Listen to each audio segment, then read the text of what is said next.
അപ്പോൾ ഇന്ന് നമ്മൾ നോക്കാൻ പോകുന്നത് ഹിമാലയന്റെ ഗിയർ ടൈറ്റ് ഇഷ്യൂവിനെ പറ്റിയാണ്. ഇതിന് എൻ്റെ കയ്യിലിരിക്കുന്ന ഈ യൂണിറ്റ് ഉണ്ടോ, ഇതാണ് ഹിമാലയന്റെ ഷിഫ്റ്റർ. അപ്പോൾ ഈ ഒരു പോർഷനിലാണ് ഇത് ലൊക്കേറ്റ് ചെയ്തിരിക്കുന്നത്.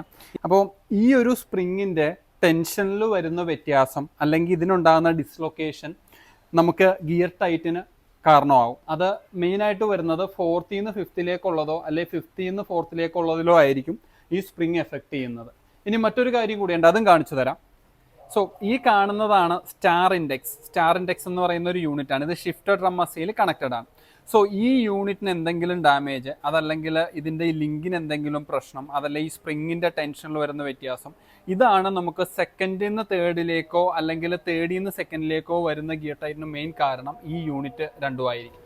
സോ അപ്പോൾ ഗിയർ ടൈറ്റ് ഇഷ്യൂ ഹിമാലയനുള്ള എല്ലാവരും ആദ്യം തന്നെ ഒന്നെങ്കിലും നമ്മളെ കോണ്ടാക്ട് ചെയ്യുക, അതല്ലെങ്കിൽ നിങ്ങൾ വർക്ക് ചെയ്യാൻ കൊടുക്കുമ്പോൾ ആദ്യം നോക്കാൻ പറയേണ്ടത് ഞാൻ ഈ പറഞ്ഞ 2 യൂണിറ്റാണ്. അതിനുശേഷം മാത്രമാണ് സിവിയർ ആയിട്ട് എൻജിൻ അഴിച്ചു വർക്ക് ചെയ്യേണ്ട എന്തെങ്കിലും സിറ്റുവേഷനിലേക്ക് പോകേണ്ടി വരിക.